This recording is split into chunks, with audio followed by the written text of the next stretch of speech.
Deus pôs ao meu coração. Eu já peguei aqui uma Bíblia brasileira aqui, porque senão vai ficar um pouco difícil, né, de nós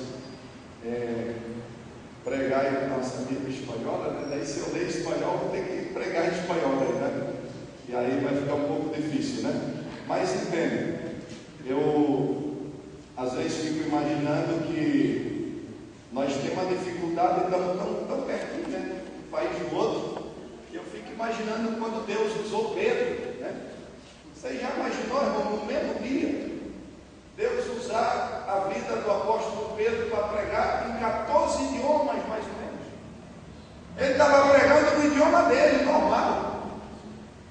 Mas o Espírito Santo de Deus, o que falava em alemão, transmitia se era o português de alemão. Pedro está falando no idioma natural dele, e o Espírito Santo está traduzindo em todos os outros 14 idiomas das regiões circunvizinhas que chegavam até ali. E Pedro pôde explicar no mesmo dia as 5.000 almas aceitar Jesus, ele falando no seu próprio idioma. Aleluia. Você imagina, eu estive no meio da tribo indígena, preguei para os Palaí, preguei para os Palicu, para os Tuxava, para os Caiganga, para os Canibas, e não falava nem uma palavra deles. E eu entendo que muitas vezes, irmão, Deus nos leva a nós falar e nós expressar algo que está dentro de nós, que não precisa você se preocupar. Se Deus usar a tua vida para você falar para alguém que nunca falou o português, o espanhol, francês, o italiano, fale do amor de Deus para ele vai entender, porque quando você está falando, o Espírito Santo de Deus está trabalhando no coração dele. Enquanto você está falando, Deus está traduzindo para ele, dizendo que Deus ama a vida dele e quer salvar ele também. Aleluia. Apocalipse capítulo 5. Eu gostaria de compartilhar com vocês. Glória a Deus. Esta mensagem, talvez no nosso coração esta noite,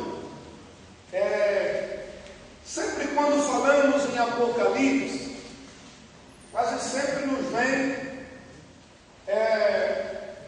a mensagem de que a igreja, o Apocalipse, e hoje quem sabe nós vamos ler o Apocalipse, mas nós vamos voltar lá para a criação, para a primeira de Gênesis, quando não existia nada, e depois nós vamos chegar aqui rapidinho e você vai entender essa mensagem. Diz assim a palavra de Deus, Apocalipse capítulo 5, versículo de número 1. E vi na destra do que estava sentado sobre um trono um livro, escrito por dentro e por fora, selado com 7 selos. E vi um anjo forte bradando com grande voz: quem é digno de abrir o livro e de desatar os seus selos? Olha só o que diz no versículo 3. E ninguém, aonde? No céu. Olha só onde ele vai. E ninguém no céu, nem na terra, ele vai mais além, e diz: nem debaixo da terra, podia abrir o livro, nem tampouco olhar para ele.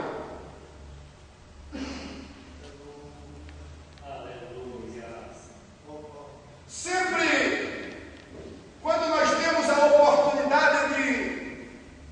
Eu conheci um sábio escritor, tive o prazer de estar com ele, Walter Monterreiro, um dos grandes palestrantes mundiais, e ele tinha uma frase, às vezes bastante contundente, que ele expressava nos seus sermões.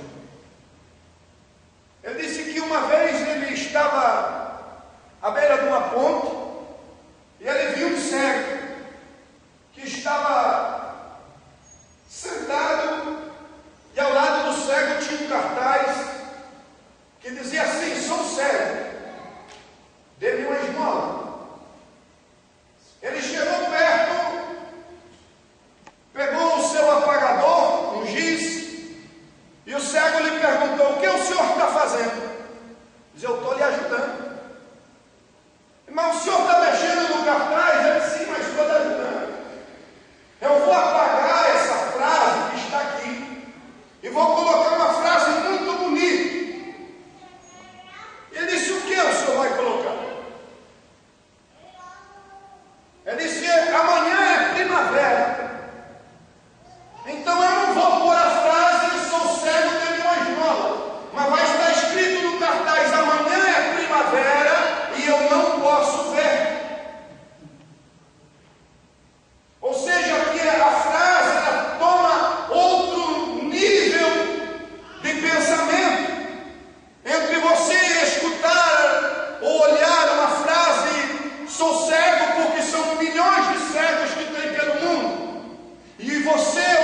quanto tu me deu para governar, eu estou governando muito bem. Mas um certo dia, esse mesmo Deus veio visitar o jardim, e ele chegou e olhou para o seu jardim e não avistou Adão. Aí ele bradou do céu a voz e disse: Adão, aonde tu estás? Aí Adão bradou e disse: Senhor, eu tive medo e me escondi daqui. Por quê? Porque Adão já não era mais o homem natural que Deus tinha criado. Adão já não era mais o homem, ele reconheceu dentro dele que ele tinha perdido a viver a eternidade com Deus. Ele não era mais aquele homem eterno, ele ia ter que sair da natureza eterna que Deus tinha colocado nele para nunca morrer. Agora ele sabia que ele ia ter que enfrentar o juízo de Deus. Aí escute bem, por que João escreve isso aqui? Quando aconteceu de Deus vir à terra e conversar com Adão, o desejo de Deus era perdoar Adão. Porque o coração de Deus não tem maldade. Deus, ele é perdoador da nossa vida. Agora, quando Deus vê a situação e se apresenta a Adão e começa a conversar com Adão, também aparece o adversário, aparece o Criador, o autor do mal, o homem que antes era regente do coro celestial, depois de Pai, Filho e Espírito Santo, depois da Trindade, ele era o homem que estava do lado de Jesus, regendo o maior coro celestial. Ele se apresenta quando ele viu que o desejo de Deus era perdoar Adão, e ele disse: se tu perdoares Adão, você tem que me perdoar também, porque se Adão pecou, eu também pequei. E aí começou a vir a lei da terra: matou, tem que morrer, olho por olho e dente por dente. Então desde aí, toda pessoa que nascia, todos os homens e mulheres que nasciam iam para o chamado livro da morte. Está entendendo? Nascia a criança, o diabo fazia reunião no céu e disse: quantos anos tem? 3 anos, não pecou ainda? Não pecou, não tem que fazer pecar. Tem que fazer pecar, porque ele tem que ir para o livro da morte. A criança ali com seus 6, 7 anos não pecou, o diabo fazia reunião nos céus e dizia: não tem que pecar. Por isso Deus disse: toda alma que pecar, essa morrerá. Entende por que Deus disse que nem Davi subiu ao céu? O coração dele era segundo o coração de Deus. Não era porque Davi era melhor que qualquer homem, não. Era porque o coração de Davi era perdoador, igual ao coração de Deus. Foi se gerando, veio reis, sacerdotes, veio príncipes, veio profetas, e a geração dizia: agora a geração de profetas, esta geração vai poder perdoar pecados. Se passou a geração de profetas, de rei, de príncipe, de sacerdote, e nenhum dos reis, de príncipe, sacerdote, nem Davi, nem Salomão, que foi o homem mais sábio da Bíblia, a escrever os seus termos, pode dizer: eu vou perdoar o pecado da humanidade.